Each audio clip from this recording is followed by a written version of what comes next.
메대 족속 아하수에로의 아들 다리오가 갈대아 나라 왕으로 세움을 받던 첫 해, 곧 그 통치 원년에 나 다니엘이 책을 통해 여호와께서 말씀으로 선지자 예레미야에게 알려주신 그 연수를 깨달았나니 곧 예루살렘의 황폐함이 70년 만에 그치리라 하신 것이라.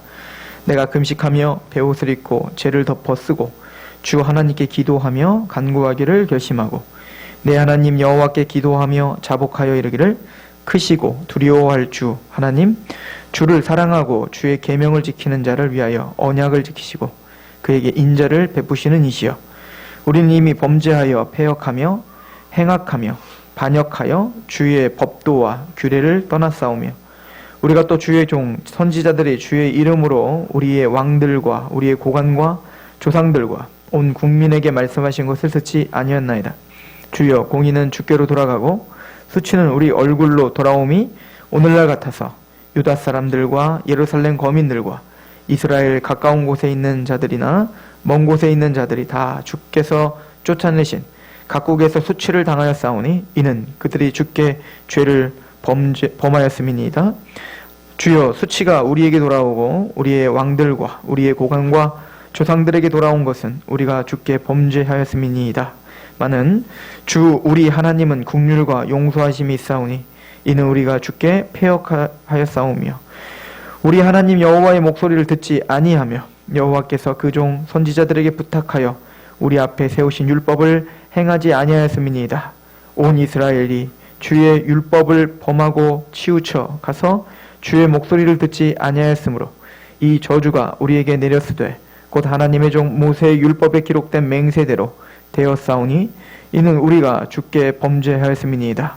주께서 큰 재앙을 우리에게 내리사 우리와 및 우리를 재판하던 재판관을 쳐서 하신 말씀을 이루셨사오니 온 천하의 예루살렘에서 일어난 일 같은 것이 없나이다. 모세의 율법에 기록된 대로 이 모든 재앙이 이미 우리에게 내렸사오나 우리는 우리의 죄악을 떠나고 주의 진리를 깨달아 우리 하나님 여호와의 얼굴을 기쁘게 하지 아니하였나이다. 그러므로 여호와께서 이 재앙을 간직하여 두셨다가 우리에게 내리게 하셨사오니 우리의 하나님 여호와께서 행하시는 모든 일이 공의로우시나 우리가 그 목소리를 듣지 아니하였음이니이다. 강한 손으로 주의 백성을 애굽 땅에서 인도하여 내시고 오늘과 같이 명성을 얻으신 우리 주 하나님이여, 우리는 범죄하였고 악을 행하였나이다. 주여, 구하옵나니 주는 주의 공의를 따라 주의 분노를 주의 성 예루살렘 주의 거룩한 산에서 떠나게 하옵소서. 이는 우리의 죄와 우리 조상들의 죄악으로 말미암아 예루살렘과 주의 백성이 사면에 있는 자들에게 수치를 당함이니이다. 그러한즉 우리 하나님이여, 지금 주의 종의 기도와 간구를 들으시고 주를 위하여 주의 얼굴빛을 주의 황폐한 성소에 비추시옵소서. 나의 하나님이여, 귀를 기울여 들으시며 눈을 떠서 우리의 황폐한 상황과 주의 이름으로 일컫는 성을 보옵소서. 우리가 주의 앞에 간구하옵는 것은 우리의 공의를 의지하여 하는 것이 아니요 주의 큰 긍휼을 의지하여 함이니이다. 주여, 들으소서. 주여, 용서하소서. 주여, 귀를 기울이소서. 행하소서. 지체하지 마옵소서. 나의 하나님이여, 주 자신을 위하여 하시옵소서. 이는 주의 성과 주의 백성이 주의 이름을 일컫는 바 됨이니이다. 아멘.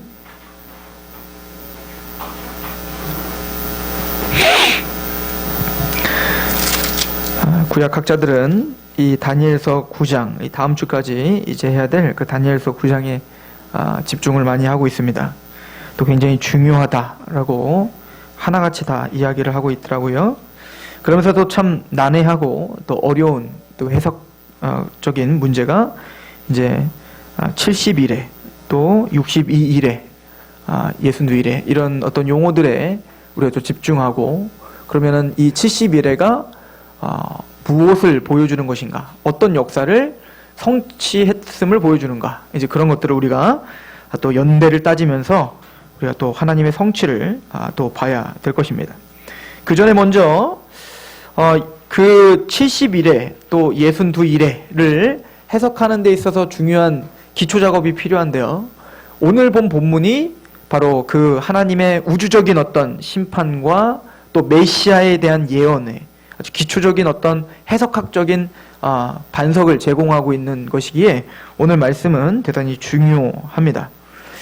다니엘은 9장 1절에 보면 메대족 속 아하스웨로의 아들 다리오가 갈대아 나라 왕으로 세움을 받던 첫 해라고 말합니다. 그래서 이 메데파사가 이제 페르시아가 이제 장악을 한 첫 해로 봐야 되고, 그래서 사실은 메데라고 하는 나라는 독립적으로 세워진 적이 없습니다. 우리가 이미 다니엘서 앞쪽에서 상고해 봤듯이, 그럼 이 다리오랑 이 고레스가 부딪히는데, 이 다리오는 아마 어떤 페르시아가 정권을 잡되 그쪽을 다스리게 했던 왕이었거나, 아니면 다리오라고 하는 말이 애굽의 왕을 파라오라고 부르죠. 바로. 근데 바로는 한 사람을 가리키는 게 아니라 그 왕권의 이름이 바로인 거예요. 그래서 또 그 블레셋의 왕의 이름을 아비멜렉이라고 하죠. 그러니까 아비멜렉 한 사람이 아니라 왕을 칭하는 용어인 것처럼 이 다리오도 그런 용어일 것이다 라고 또 말을 합니다. 그래서 우리는 이 성경을 해석할 때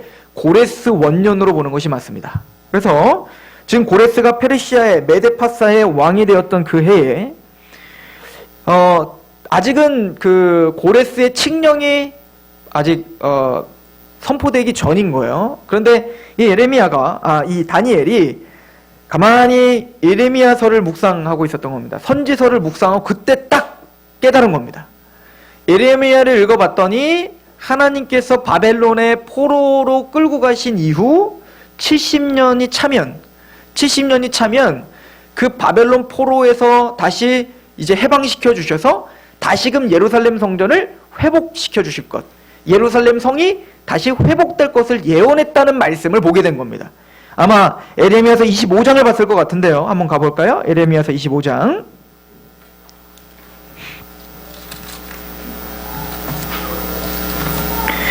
에레미야서 25장 9절 말씀을 보시면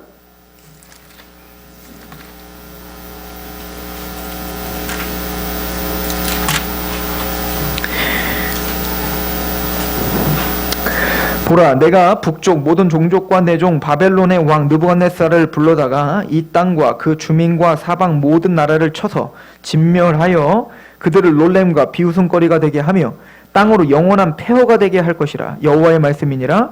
내가 그들 중에서 기뻐하는 소리와 즐거워하는 소리와 신랑의 소리와 신부의 소리와 맷돌 소리와 등불 빛이 끊어지게 하리니, 그러니까 철저히 바벨론을 패망시키겠다는 거죠. 그리고 11절에 이 모든 땅이 폐허가 되어 놀랄 일이 될 것이며 이 민족들은 70년 동안 바벨론의 왕을 섬기리라. 여호와의 말씀이니라. 70년이 끝나면 내가 바벨론의 왕과 그의 나라와 갈대아 인해의 땅을 그의 죄악으로 말미암아 벌하여 영원히 폐허가 되게 하되. 그래서 하나님이 이미 에레미야에게 선포를 했죠. 바벨론에 너희가 포로로 끌려갈 거야. 아직 안 끌려간 상황입니다. 이때 예언 때는 앞으로 끌려갈 건데 딱 70년 동안 너희를 힘들게 할 것이다. 그러나 하나님은 70년이 차면 너희를 다시 해방시킬 거고 너희의 예루살렘, 하나님의 성을 다시 회복할 날이 올 것이다. 에레미야는 70년을 이제 예언하지만 이사야는 사실은 에레미야보다는 더 앞서서 예언했거든요. 그러니까 고레스가 페르시아 정권을 잡고 전 세계 패권을 잠깐 바벨론을 무너뜨리기 한 140년 전에 이사야가 활동을 했는데, 그때 이사야는 이미 이렇게 예언을 합니다. 한번 이사야 예언도 한번 볼까요? 이사야서 44장 한번 가보세요. 이사야는 이 예언을 굉장히 광범위하게 계속하고 있는데요. 동방에 의인이 나타날 것이다. 동방에 독수리가 나타날 것이다. 이렇게 동쪽으로부터 너희를 해방시켜 너희의 예루살렘을 다시 회복시켜줄 그런 사람이 나타날 것이다. 그 사람이 누구인가 정확하게 기록을 합니다. 44장 27절부터 한번 읽어보겠습니다. 기품에 대하여는 이르기를 마르라, 내가 내 강물들을 마르게 하리라 하며. 고레스여. 고레스라고 하는 이름이 이미 고레스가 역사적으로 나타나기 한 140년 전부터 이사야를 통해서 이름까지 예언해버린 거죠. 고레스에 대하여는 이르기를 내 목자라, 그가 나의 모든 기쁨을 성취하리라 하며, 예루살렘에 대하여는 이르기를 중건되리라 하며, 성전에 대하여는 내 기초가 놓여지리라 하는 자니라. 계속 읽겠습니다. 여호와께서 그의 기름 부음을 받은 고레스에게 이같이 말씀하시되, 내가 그의 오른손을 붙잡고 그 앞에 열국을 항복하게 하며 내가 왕들의 허리를 풀어 그 앞에 문들을 열고 성문이 닫히지 못하게 하리라. 내가 너보다 앞서가서 험한 곳을 평탄케 하며 녹못을 쳐서 부수며 새빗장을 꺾고 내가 내게 흑암 중에 보아와 은밀한 곳에 숨은 재물을 주어 내 이름을 부르는 자가 나 여호와 이스라엘의 하나님인 줄을 내가 알게 하리라. 내가 나의 종 야곱 내가 택한 자 이스라엘 곧 너를 위하여 내 이름을 불러 너는 나를 알지 못하였을지라도 내게 칭호를 주었노라. 그러니까 고레스는 태어나기도 전이니까 너는 나를 몰랐지만 나는 너를 이미 알고 너의 이름까지 네가 어떤 일을 할 것까지 하나님은 아셨다. 5절 나는 여호와라 나 외에 다른 이가 없나니 나밖에 신이 없느니라. 너는 나를 알지 못하였을지라도 나는 내 띠를 동일 것이요 해 뜨는 곳에서든지 지는 곳에서든지 나밖에 다른 이가 없는 줄을 알게 하리라. 나는 여호와라 다른 이가 없느니라. 나는 빛도 짓고 어둠도 창조하며 나는 평안도 짓고 환란도 창조하나니 나는 여호와라 이 모든 일들을 행하는 자니라 하였노라. 하늘이여 위로부터 공의를 뿌리며 구름이여 의를 부를지어다. 땅이여 열려서 구원을 싹트게 하고 공의도 함께 움돋게 할지어다. 나 여호와가 이 일을 창조하였느니라. 그러니까 하나님은 이 세상 역사를 주관하고 계시는 창조자요 주권자인데 하나님은 앞으로 150년, 140년 후에 고레스라고 하는 왕이 태어날 것이다. 동방에서 난 독수리요, 동방에서 난 의인인데 그 고레스가 바벨론을 무너뜨리고 나의 일을 하는 자가 될 것이다 라고 예언을 한 거죠. 고레스가 나중에 이걸 몰랐을 거 아니에요. 이 성경을 몰랐으니까.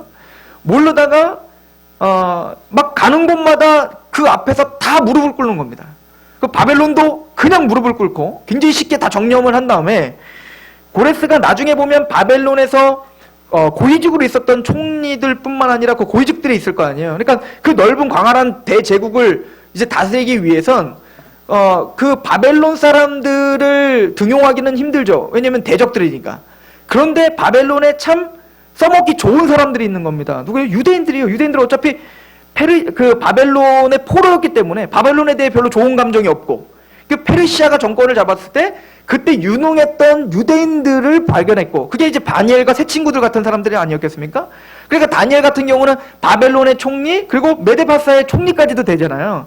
그러니까 아마 그런 고위직들을 통해서 근데 그 고위직들의 특징들이 있었죠. 다 하나님을 경외하는 사람들이었단 말이죠. 하나님의 율례와 하나님의 말씀을 붙잡고 있었던 남은 자들이었잖아요. 그러니까 자연스럽게 뭐를 접할 수 있었을까요? 바로 이 예레미야와 이사야와 같은 이 선지서들을 접했던 것 같습니다. 그때 고레스는 깜짝 놀랐겠죠. 보시오, 당신 이름 여기 있습니다. 그러면 고레스가 내 이름이 딱 적혀 있는 거예요. 얼마나 놀랐을까요? 근데 이게 자유주의 신학자들은 그래서 이사야를 제1 이사야, 제2 이사야, 제3 이사야 막 잘라가지고 이 부분은 이사야가 쓴 게 아니라 후대에 덧붙인 거다. 어떻게 고레스를 알아? 그러니까 이거는 후대에 덧붙인 거야 라고 저기 자유주의 신학자들은 가르친단 말입니다. 그건 하나님의 예언과 하나님의 신성과 하나님의 그 말씀을 현재 욕보이는 일인 거예요. 하나님은 지금 고레스를 하나님의 구원의 역사를 이미 계획했고 그게 누구인지조차 헷갈리지 않도록 이름까지도 예언한 것입니다. 고레스는 거기에 감동을 한 겁니다. 알고 봤더니 내 힘으로 내 전략으로 내 지혜로 세상 패권을 장악했는 줄 알았더니 뒤를 돌아봤더니 뭐다? 바로 유대인의 하나님, 너희의 하나님이 바로 나를 이렇게 제국의 왕으로 세웠던 거구나. 그리고 봤더니 그 목적이 있어. 그 고레스가, 그 동방의 의인이, 그 동방의 독수리가 너를 그 동방의 독수리 다시 예루살렘을 회복하게 할 것이다 라고 하는 말씀을 보고 그래 이거는 너희 하나님이 한 거니까 그 말씀대로 가서 예루살렘을 회복하고 성을 쌓아라 이렇게 칙령을 내렸다는 거죠. 이 이야기가 에스라서에 있습니다. 한번 가봅시다. 에스라서 1장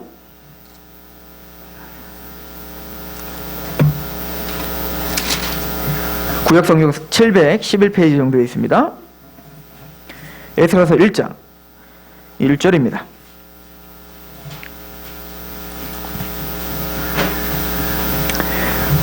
바사왕 고레스 원년에 여호와께서 예레미야의 입을 통하여 하신 말씀을 이루게 하시려고 바사왕 고레스의 마음을 감동시키심에 그가 온 나라에 공포도 하고 조서도 내려 이르되 바사왕 고레스는 말하노니 하늘의 하나님 여호와께서 세상의 모든 나라를 내게 주셨고 나에게 명령하사 유다 예루살렘의 성전을 건축하라 하셨나니 이스라엘의 하나님은 참신이시라. 너희 중에 그의 백성된 자는 다 유다 예루살렘으로 올라가서 이스라엘의 하나님 여호와의 성전을 건축하라. 그는 예루살렘에 계신 하나님이시라. 그 남아있는 백성이 어느 곳에 머물러 살든지 그곳 사람들이 마땅히 은과 금과 그 밖의 물건과 짐승을 도와주고 그 외에도 예루살렘에 세울 하나님의 성전을 위하여 예물을 기쁘게 드릴지니라 하였더라. 고레스가 자신의 모든 패권을 하나님께서 주장하시고 그렇게 하심을 깨달아 감격하여 하나님을 고백하며 그리고 하나님의 뜻을 이루고 있는 장면이죠. 여러분들 이 역사를 알고 이 성경 구절을 찾아 읽고 여러분들의 것으로 만드는 게 너무 중요해요. 왜냐하면 신천지나 안상홍 증인이나 여호와 증인이나 모든 이단들이 이사야에 나오는 동방의 독수리, 동방의 의인 그것을 다 자기들이라는 거예요. 동방의 의인은 동쪽의 끝이 어디냐? 지도를 펴봐라. 동쪽의 끝은 어디예요? 한국과 중국과 일본이 있는데 지금 안상홍 증인에는 일본은 아니라는 거야. 일본은 봐라. 이사야에서 보면 섬들아 잠잠하라. 섬은 잠잠해야 된다는 거야. 그러니까 한국이라는 거예요. 그 신천지는 동쪽이 어디냐? 동쪽의 끝이 어디냐? 바로 과천이라는 겁니다. 대한민국의 과천. 구인회가 있어요. 구인회. 다 그 계열인데 그 구인회가 제일 동방으로 따지면 제일 좋아요. 왜냐면 다 거짓말이라는 겁니다. 이만희도 거짓말이고 왜냐면 동쪽이 끝이라고 했으니까 우리나라가 끝이라고 해도 동쪽에 딱 가면 마산이 고향인데 마산이 제일 끝이거든요. 진짜. 그러니까 자기가 진짜다 이렇게 말을 하고 있는 거예요. 대한민국과 전혀 상관없는 겁니다. 지금 이사야의 어떤 역사, 지금 하나님이 전 세계와 우주를 통치하시는 그 역사를 완전히 눈 감게 하고 자기들에게 지금 깨워 맞추게 하는 아주 우스꽝스러운 해석인 거예요. 지금 에스라서를 봐도 지금 하나님이 고레스를 동방의 의인이요 동방의 독수리로 삼아서 하나님이 어떻게 전 세계 패권을 지금 장악하고 있는지를 보여주고 있는 그 위대하신 하나님의 역사의 결정체를 보여주고 있는 거란 말입니다. 그래서 요세푸스라고 하는 유대 사학자는 이렇게 유대 고대사에 이렇게 기록을 했어요. 고레스 왕이 이같이 선포하노라. 전능하신 하나님이 나를 인간 세계의 왕으로 삼으셨는데 나는 그 하나님이 바로 이스라엘 백성들이 섬기는 하나님 줄을 믿노라. 그 하나님이 선지자를 통해서 내 이름을 예언하신 것을 볼 때, 그 하나님이 선지자를 통해서 내 이름을 예언하신 것을 볼 때 이는 매우 분명하다. 따라서 나는 유대 땅 예루살렘에 하나님을 위해 집을 지어드리고 싶노라 라고 고레스가 이야기했다라고 그 칙령의 내용을 써놓은 거예요. 그러니까 고레스는 자신의 이름이 이미 100여 년 전에 자신의 이름이 기록된 걸 보면서 깜짝 놀랐던 겁니다. 하나님 앞에 이것은 바로 그 하나님이 페르시아 제국을 형성하게 하신 것이며 그 목적은 바로 너희의 하나님의 성전을 지으라 라고 하신 것을 성취하신 것이다. 나는 그의 도구이다 라고 고백을 했다는 것입니다. 고레스는 구원 받았을까요? 못 받았을까요? 모릅니다. 몰라요. 이렇게 쓰임받은 것뿐이지 그 사람이 진짜 영혼 구원 받았나 안 받았나는 몰라. 그 사람이 나중에 한 짓을 보면 별로 구원 받았을 거라고 생각이 들진 않아요. 페르시아 그 제국이 그렇게 그렇다고 하나님의 통치대로 그렇게 했었던 제국은 아닙니다. 무너져야 될 제국이었죠. 그러나 그런 악한 자일지라도 하나님의 손을 통해서 어떻게 하고 있다는 거예요? 쓰고 계시더라는 것입니다. 하나님은 하나님의 일을 이루시기 위해 그 어떤 악도, 그 어떤 주권자도 그 역사에 굴복할 수밖에 없음을 우리에게 보여주는 거예요. 하나님은 크신 하나님이며 역사의 주인이시다라고 하는 것을 우리에게 보여주고 계시는 거죠. 자, 그런데 하나님이 70년 동안 바벨론의 포로 귀환을 하게 하고 70년이 차니 귀환시켰다. 왜 그렇게 하셨을까? 왜 꼭 70년일까요? 성경은 거기에 의미를 부여하고 있더라는 겁니다. 나중에 포로가 귀환된 다음에 에스라를 통해서 쓰여진 성경이 하나 있어요. 그게 역대상하입니다. 역대상하는 열왕기상하가 반복적으로 기록되어 있는데 다시 포로 귀환을 한 그리고 하나님의 역사를 경험한 그 에스라가 뒤를 돌아보며 자신의 역사를 다시 신명기적인 어떤 세계관을 갖고 하나님의 역사의 세계관을 갖고 다시 다윗 왕조를 기술한 것이 역대상하예요. 그 역대하에 그 70년의 포로기가 어떤 의미가 있는지를 이렇게 부여합니다. 역대하를 한번 찾아보세요. 역대하 36장입니다.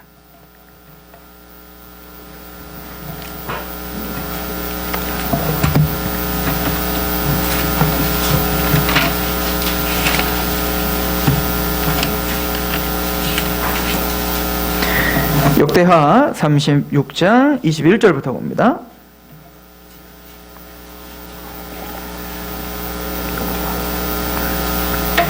자, 17절부터 한번 제가 볼게요. 역대하 36장 17절부터 구약성경 709페이지 정도에 있습니다. 하나님이 갈대아 왕의 손에 그들을 다 넘기심에 바벨론 포로로 끌려간 거죠. 그가 와서 그들의 성전에서 칼로 청년들을 죽이며 청년 남녀와 노인과 병약한 사람을 긍휼히 여기지 아니하였으며 또 하나님의 전의 대속 그릇들과 여호와의 전의 보물과 왕과 방백의 보물을 다 바벨론으로 가져가고 또 하나님의 전을 불사르며 예루살렘 성벽을 헐며 그들의 모든 궁실을 불사르며 그들의 모든 귀한 그릇들을 부수고 칼에서 살아남은 자를 그가 바벨론으로 사로잡아가매 무리가 거기서 갈대아 왕과 그의 자손의 노예가 되어 밧사곡이 통치할 때까지 이르니라. 이에 토지가 황폐하여 땅이 안식년을 누린과 같이 안식하여 70년을 지냈으니 여호와께서 예레미야의 입으로 하신 말씀이 이루어졌더라. 70년 포로 기한을 뭐의 상징성을 부여하죠? 안식년의 상징성을 부여합니다. 안식년이라는 건 6년 동안 한 땅, 여호와의 땅, 하나님이 나눠준 땅을 경작을 하면 1년을 쉬게 하는 거예요. 7년 때 됐을 때는 쉬게 하는 겁니다. 그래서 그 안식년이 또 7번 되는 해, 그걸 우리는 또 대희년, 희년이라고 해요. 그러니까 그 안식년의 그 의미는 첫 번째는 이 땅의 주인은 하나님이시다라고 하는 겁니다. 이스라엘 백성들이 어땠죠? 이스라엘 백성들은 하나님의 예루살렘 성에 살면서 그 땅에 하나님이 주신 그 땅에 원래부터 살고 있으니까 그 땅의 주인이 누구라고 생각한 거예요? 자신이라고 생각한 겁니다. 그리고는 하나님의 말씀대로 살지 않고 하나님의 뜻대로 하나님의 통치를 거부하며 살았던 겁니다. 근데 그게 죄인지도 모르고 산 거죠. 그러면서 하나님은 다시 한번 어떻게 하고자 한 거죠? 지금 안식년 때는 완전히 황폐하게 하여 내비둬서 다시 한번 뒤집어서 경작하는 것처럼 그렇게 하나님은 그 예루살렘을 어떻게 하겠다는 거예요? 다 그렇게 70년 동안 쉬게 하겠다는 거예요. 그 땅에 그 백성들 다 쫓아내시겠다는 겁니다. 어디로? 바벨론으로 해서 70년 동안 포로로 살게 하셔서 하나님은 하나님의 그 이스라엘 가나안 땅이 누구 땅이라는 걸 다시 상기시켜 주겠다는 겁니까? 하나님의 땅이요 하나님의 주권 속에 있음을 선포하겠다는 거죠. 또 하나 안식년이 7번 되는 해는 희년입니다. 그때는 뭐냐면 다시 어떻게 하냐면 종들을 다 풀어줘야 돼요.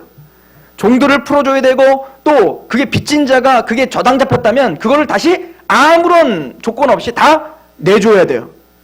그래서 이제 그 희년이 가까워지면 어떻게 하냐면 막 땅도 이제 막 새로 안 사고 막 그래요. 왜냐면은 막 지금 샀다가 1년도 안 돼서 다시 내줘야 되니까 여러 가지로 막 복잡한 상황이 오죠. 그러니까 그 희년과 안식년의 그 두 가지면 첫 번째는 바로 이 땅의 주인은 누구다? 하나님이다. 두 번째, 바로 희년과 같이 포로에서 해방시켜주고 종이 자유함을 얻는 날이에요. 그런 것처럼 바로 이스라엘 백성들이 바벨론에서 살고 70년 동안 있다가 돌아오는 것, 꼭 그거와 뭐와 같다? 안식년과 같다라고 하는 겁니다. 하나님의 주권을 선포하게 될 겁니다. 그러므로 이제는 그 포로 기한에서 돌아오는 백성들은 하나님의 주권을 철저히 인정하는 사람이 되어서 돌아올 것입니다. 두 번째는 그때는 뭡니까? 다시 종이 노임을 당하고 자유함을 얻는 것처럼 하나님의 구원의 날이며 그때는 해방하는 날이에요. 그 의미가 바로 포로 기한이고 70년 동안 너희가 잡혀 있었던 시기다라고 하는 걸 우리가 인식하는 게 중요합니다. 왜냐하면 이거는 단순히 이스라엘 백성들이 70년 동안 포로로 있었던 의미일 뿐만 아니라 앞으로 이제는 다음 주에 우리가 볼 71회 또 62일회를 해석하는 중요한 토대가 된 거예요. 그러니까 71회가 뭐냐 62일회가 뭐냐 그게 몇 년이 돼서 물론 우리가 그것도 따져보겠지만 그걸 따져갖고 맞냐 안 맞냐 이게 중요한 게 아니라 중요한 건 그때가 되면 그때가 메시아 때거든요.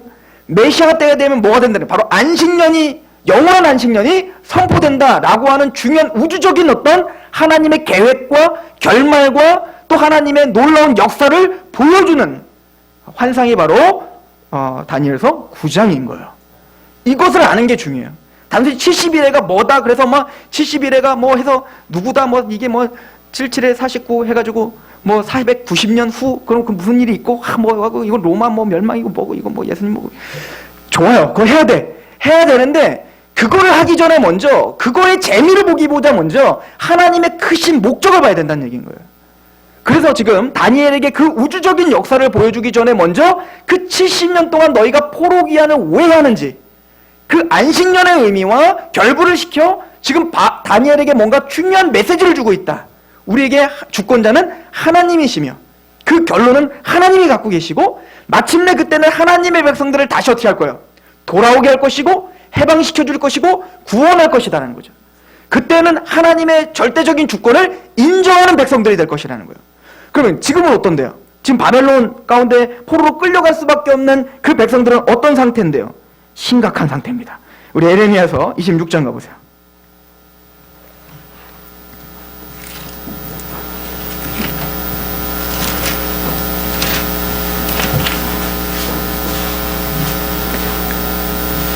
에레미야서 26장 5절, 구약성경 1092페이지입니다.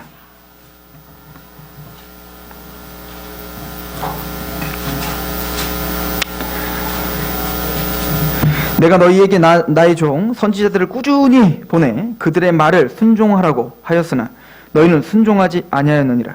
내가 이 성전을 실로같이 되게 하고 이 성을 세계로 모든 민족의 저주거리가 되게 하리라 하였느니라. 예레미야가 여호와의 성전에서 이 말을 하매 제사장들과 선지자들과 모든 백성들이 듣더라. 다 들었어요. 하나님이 꾸준히 선지자들을 통해서 끊임없이 회개하라고 하고 하나님의 말씀을 좀 존중해 하라고 끊임없이 보냈지만 그들은 들었어요. 듣고는 어떻게 하죠? 8절 9절 같이 한번 읽어볼까요? 시작. 예레미야가 여호와께서 명령하신 말씀을 모든 백성에게 전하기를 마침에 제사장들과 선지자들과 모든 백성이 그를 붙잡고 이르되 내가 반드시 죽어야 하리라. 어찌하여 내가 여호와 이름을 의지하고 예언하여 이르기를 이 성전이 실로같이 되겠고 이 성이 황폐하여 주민이 없으리라 하느냐 하며 그 모든 백성이 여호와의 성전에서 예레미야를 향하여 모여 드니라. 죽이려고 하는, 죽어야 된다는 하나님의 말씀이 듣기 싫은 겁니다. 나는 지금 겉으로 예루살렘 성전이 나에게 있고 제사를 드리고 있고 다 괜찮은데 네가 뭐길래 하나님의 이름으로 우리를 저주하느냐는 거죠.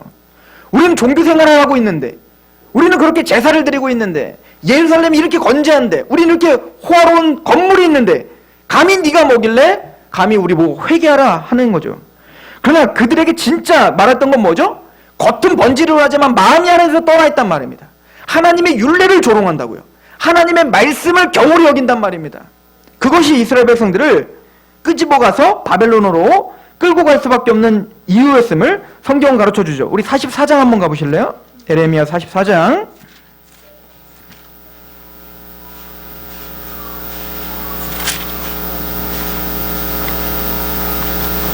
15절부터 봅니다. 에레미야 44장 15절. 그리하여 자기 아내들이 다른 신들에게 분향하는 줄을 아는 모든 남자와 곁에 섰던 모든 여인 곧 애굽 땅 바드로스에 사는 모든 백성의 큰 무리가 예레미야에게 대답하여 이르되 내가 여호와 이름으로 우리에게 하는 말을 우리가 듣지 아니하고 여호와 이름으로 에레미야가 계속 선포하지만 그걸 어떻게 하겠대요? 듣지 않겠다는 거예요. 왜죠? 17절입니다. 18절까지 같이 한번 읽어봅시다. 시작.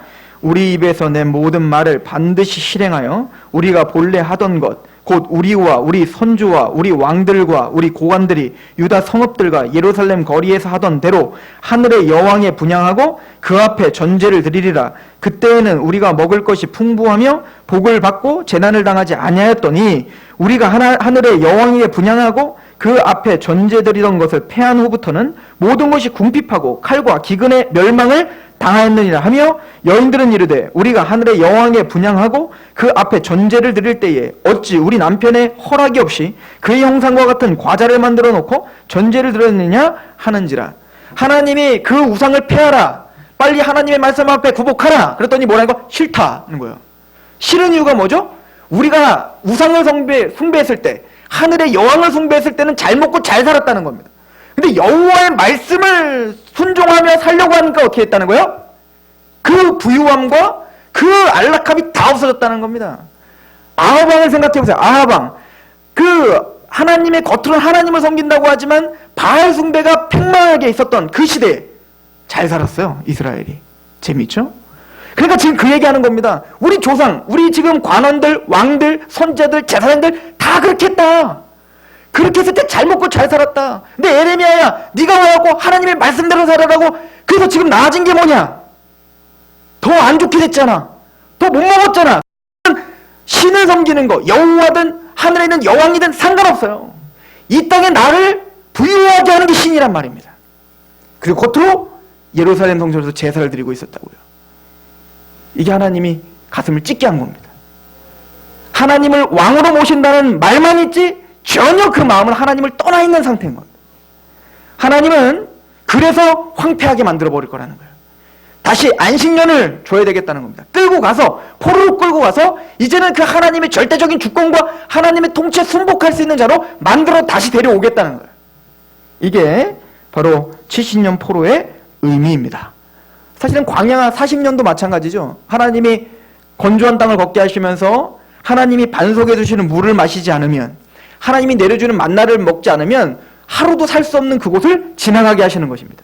그때 똑같이 말해요. 얘네들처럼. 우리가 애굽에서 있을 때에는 고기도 먹고 다 먹었다 이거예요.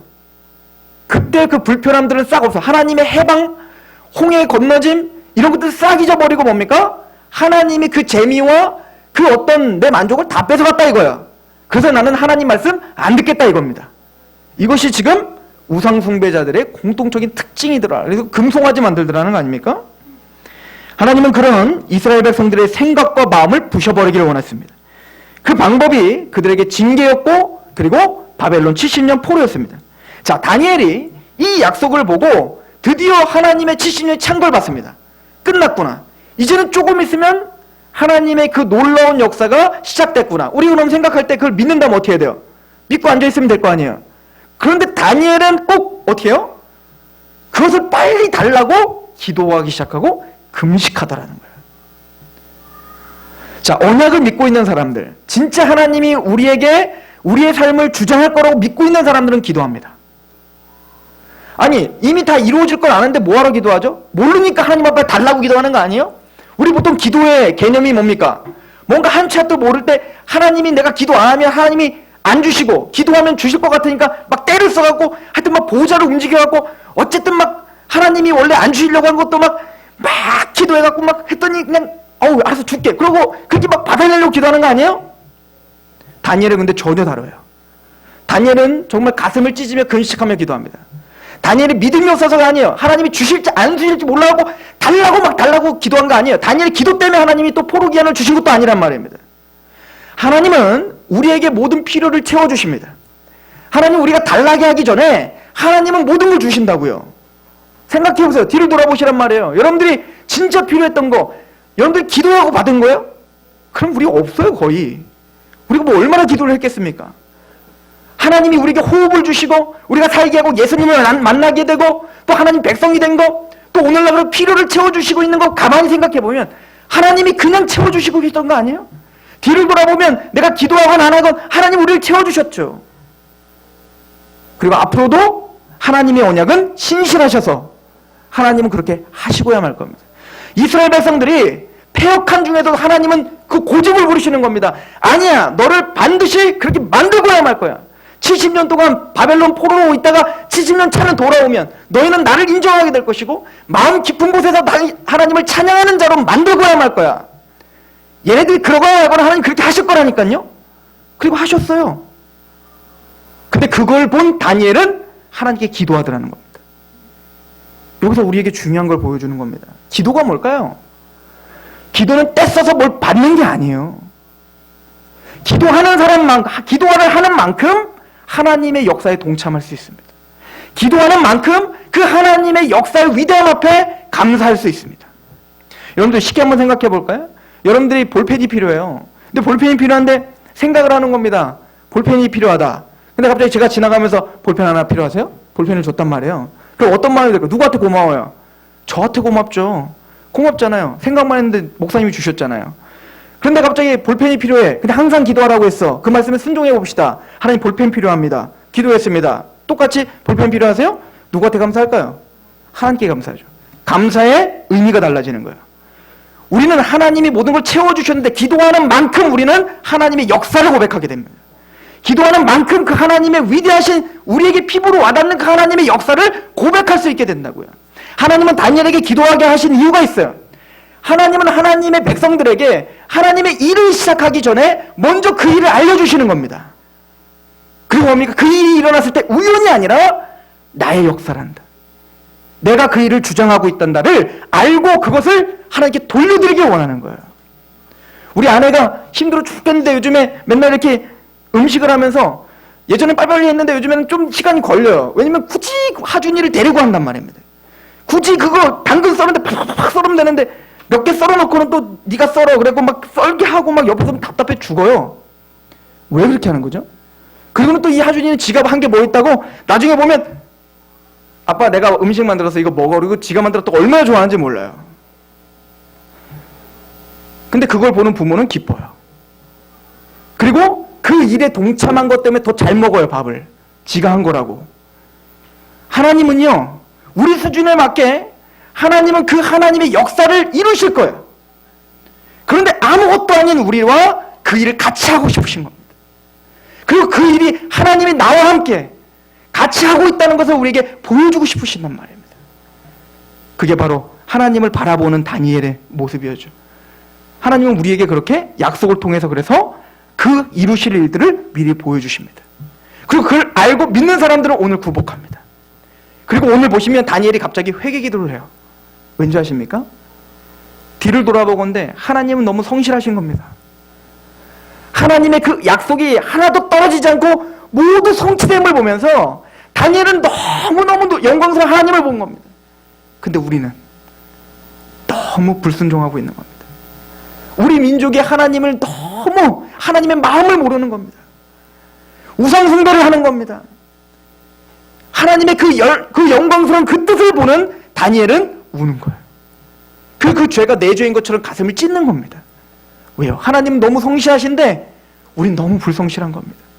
그럼에도 불구하고 하나님은 우리를 통해 또 예루살렘 성전을 회복시켜 주시는 겁니다. 또 그래서 하나님의 나라를 또 보게 하실 겁니다. 완성시키겠다는 겁니다. 다니엘은 기도할 수밖에 없었습니다. 회개할 수밖에 없었고 자신의 그 비천함 때문에 낮아질 수밖에 없었던 겁니다. 그리고 다니엘은 오늘 고백하는 부분 모든 내용이 그거예요. 우리 백성이 이렇게 범죄했습니다. 이렇게 범죄했습니다. 이렇게 하나님의 말씀과 율례를 그렇게 하나님 앞에 어겼습니다. 그 결과가 오늘 바벨론 포로입니다. 오늘날이 바로 그 증거입니다. 그럼에도 불구하고 하나님 내가 하나님께 기도합니다. 나의 공의로는 기도할 것이 없습니다. 내 공로? 내가 한 거? 아니요. 저 이스라엘 백성들처럼 나도 그런 존재입니다. 감히 어떤 공로로 하나님께 나갈 수 있겠습니까? 그래서 하나님의 자비와 긍휼을 의지하고 기도합니다. 주님께서 언약하셨듯 속히 이루어 주십시오. 하나님께서 그렇게 긍휼히 여기시고 신실하게 지금까지 역사를 주장하셨던 이 일도 속히 이루어 주십시오. 이게 믿음의 기도입니다. 그런 다니엘에게 하나님이 환상을 보여주시되 그 70년 포로 이후에 그 우주의 역사의 종말을 보여주는 게 70일인 거예요. 저는 그 역사의 종말을 보고 있는 사람이라고 믿습니다. 그게 성도입니다. 세상이 감히 볼 수 없는 그 우주의 역사의 끝인 예수님의 재림을 발견하고 지금까지 성실하게 우리를 인도하신 그 하나님 앞에 앞으로도 하나님이 그렇게 성실하게 그 우주를 완성시킬 걸 믿고 아무것도 아닌 것 같은 우리의 인생도 하나님이 그렇게 인도하고 계심을 믿는 겁니다. 그리고 우는 겁니다. 하나님은 성실하신데 나는 이렇게 불성실합니다. 나의 인생을 돌아보건대 하나님 앞에 내 공의로 어떻게 하나님께 기도할 수 있겠습니까? 그러나 하나님의 은혜와 그 긍휼을 의지하고 기도하오니 속히 주님의 뜻을 오늘 나를 통해서 이루어 주옵소서. 하늘에서 이루어진 것 같이 이 땅에서도 이루어지리이다. 그 겸손의 기도가 우리의 교회요 저와 여러분들의 기도이길 축원합니다. 기도하겠습니다. 하나님 아버지 70년 이스라엘 백성들의 포로 기한 다니엘의 회개 하나님의 우주를 통치하시는 그 역사와 그 주권을 발견하고 그 하나님의 복음 앞에 감격한 하나님 백성들이 왜 기도하는지를 배웁니다. 하나님은 성실하고 신실하신데 우리는 여전히 넘어지고 연약하여 하나님 앞에 불성실함을 용서하여 주시옵소서. 주의 영역이 우리를 통해 성취될 것이며 하나님의 역사는 지금도 역사하고 있음을 믿고 그 하나님의 소망을 두고 그렇게 인내하기로 결정한 하나님 백성들, 주여 기도하게 하시고 더 낮아지게 하시고 하나님의 말씀 앞에 하루하루 하나님이 하셨습니다 고백하는 그 하나님 찬양과 경배가 회복되게 하옵소서. 영적인 안식년, 영적인 포로귀환이 우리에게 다시 있게 하시옵소서. 예수 그리스도 이름을 감사하며 기도합니다. 아멘.